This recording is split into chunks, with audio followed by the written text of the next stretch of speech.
स्वागत है अपने YouTube channel study P entertainment पर। स्वागत है। तो आज EVS content series 14 I have we have already studied 1 to 13 1 से 13 सीरीज हम लोगों ने देखा और लगभग ईवीएस कंटेंट का सिलेबस समाप्ति पे है। 1 या 2 और बनेंगे। तो मैंने लगभग 70 से 80% लगभग आप लोग का मैं सिलेबस के अनुसार लगभग हमने ईवीएस कंटेंट का सीरीज अपलोड कर दिया है। आज सीरीज 14 देखें हम लोग। ईवीएस कंटेंट सीरीज 14 पर्यावरण विषय वस्तु। तो आज इस सीरीज में जो हम लोग पढ़ने वाले हैं लेह के बारे में। लेह ये भारत के जो लद्दाख है, जो इंडियन टेरिटरी है, उसकी राजधानी है। लद्दाख की राजधानी लेह। एल लेह भारत के लद्दाख की जो है ये राजधानी है। कौन? लेह। ये समुद्र तल से 3524 मीटर, अगर फीट में हम लोग करते हैं तो 11,500 फुट समुद्र के तल से ऊंचाई से है। ये समुद्र तल से 11,562 फुट के ऊंचाई पे लेह जगह स्थित है। समुद्र तल से कितना? 11,562 फुट। ये पूछेगा आपसे जीके में। और अगर मीटर की बात करें तो 3,524। और लेह से श्रीनगर, कुल्लू घाटी और काराकोरम दर्रे की रास्ते की तरफ जाता है। ये पूछेगा आपसे कि लेह से कौन कौन? श्रीनगर, कुल्लू घाटी और काराकोरम दर्रे। अब ये डोगरा राजवंश 19वीं और 20वीं शताब्दी में लेह में जो राजवंश था वो कौन था? डोगरा राजवंश। ये कब? 19वीं 20वीं शताब्दी में।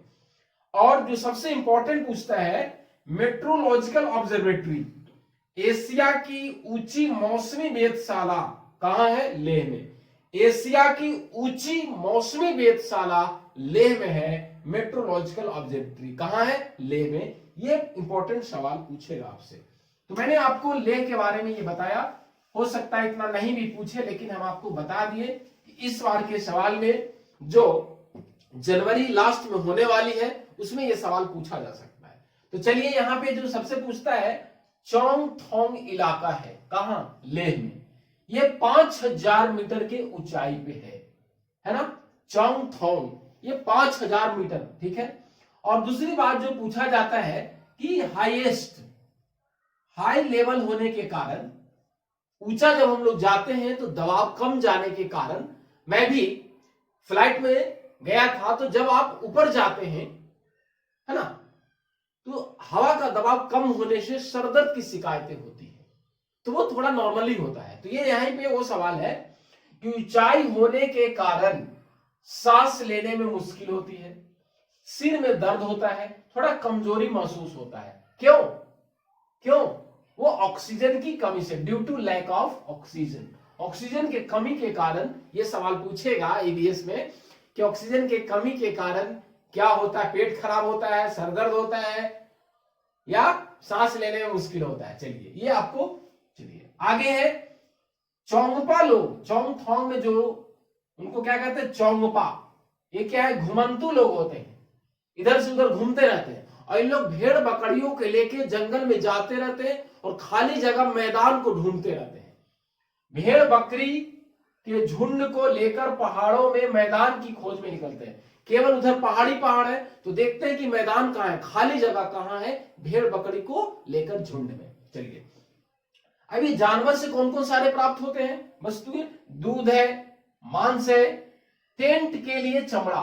टेंट जो यहाँ पे हम लोग लगाते हैं रिसेप्शन में, शादी में, तो वहां पे जो टेंट के लिए जो चमड़ा है, ये जानवर के चमड़े से, के छाल से, खाल से वो क्या करते हैं? हम लोग टेंट के लिए यहाँ कपड़ा इस्तेमाल करते हैं, लेकिन वो जानवर के वहां पे छाल इस्तेमाल करते हैं, है ना। कौन कौन सारी चीज है? भेड़ बकरी से, भेड़ से आप जानते हैं स्वेटर है, ऊन है, खास तरह की बकरी। ये जो बकरी, खास तरह की बकरी, उससे कौन सा ऊन निकलता है? पश्मीना ऊन। ये जो खास बकरी है उससे कौन सी निकलती है? पश्मीना। ऊन निकलता है, ये आपसे पूछा जाएगा ईवीएस में, ठीक है ना। तो चलिए, मैंने क्या कहा कि बकरी खास तरह की बकरी जिससे खास ऊन, पश्मीना ऊन है, ठीक है। आगे अब यहां पे कहा जाए कि जो भेड़ बकरियां होती हैं, तो बकरियां क्या होता है, जितना ज्यादा ठंड होगा, ऊंचाई के कारण जितना ज्यादा ठंड होगा उतना ही जैसे भेड़ बकरी का जो बाल होगा उतना ही ज्यादा लंबा होगा। ध्यान दीजिएगा, जितना ज्यादा ठंड उतना ही ज्यादा बाल उसके बड़े होंगे। क्या लिखा हुआ है, ठंड जितनी ज्यादा उतनी ही बकरियों का बाल लंबे होते हैं, है ना। और ये घर का सामान को ढोने के लिए घोड़ों पर या याक, यहाँ पे ये याक जो होता है, सूरा गाय जिसको कहते हैं, वो ज्यादा मिलता है, जिसे सामान ढोने के लिए काम में लाते हैं। तो कौन कौन, घोड़े या याक। अब इनका जो घर है, लेह में जो घर होता है, घर रेबी नौलान का बना होता है, रेबी नौलान, है ना, नौलान त्रिकोना बना होता है, रेबी नायलॉन, नायलॉन, रेबी नौलॉन का बना होता है त्रिकोना, त्रिकोना मतलब ट्रायंगल जैसा, इस तरह का उन लोगों का घर ऐसे बना हुआ रहता है ना। टेंट में मैंने अभी कहा था कि टेंट में कपड़े की जगह याक के बाल को उसको बुन लेते हैं और उसे इस्तेमाल करते हैं। क्या कहा मैंने, ये जो याक है वहां पे लेह में बहुत बड़ा इसका उपयोग होता है। इसके बाल जो बड़े हो जाते हैं, उस बाल को काटकर उसको बीन के टेंट में जो हम लोग कपड़ा इस्तेमाल करते हैं उसका प्रयोग करता है ना। अब ये टेंट में जो लकड़ियां हैं, तो जमीन में 2 फीट गहरा गड्ढा खोदकर इसको टेंट को लगाते हैं। ये यहां भी है, ये भी रटने की चीज नहीं है। अब लास्ट में जो सबसे इंपॉर्टेंट हम बात बता रहे हैं कि जो है ये चौंगपोंग, ये क्या है, चपोंगा, चौपोंग, ये जो है कि भाषा में अगर हम बात करें तो क्या कहा गया, चौंगपोंग की भाषा में चौंगपोंग का मतलब क्या है, ये चौंगपोंग, चौंगपोंग, है ना, ये थोड़ा सा मिस्टेक है ना। चौंगपोंग का मतलब क्या है